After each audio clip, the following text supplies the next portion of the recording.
বিশ্ব ফুটবল এবং বিশ্ব ক্রিকেটের দুই হলুদ jersey, Brazil, Australia.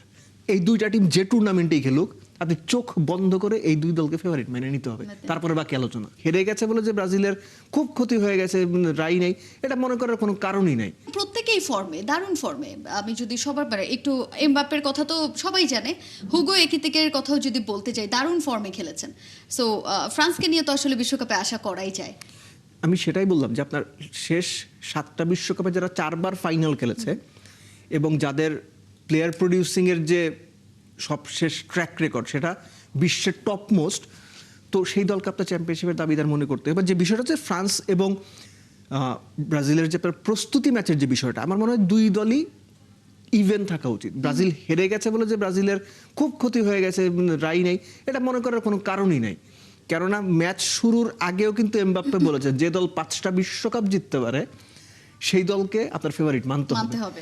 Second thing হচ্ছে, আমি পার্সোনালি ফিল করি বিশ্ব ফুটবল এবং বিশ্ব ক্রিকেটের দুই হলুদ জার্সি, ব্রাজিল, অস্ট্রেলিয়া।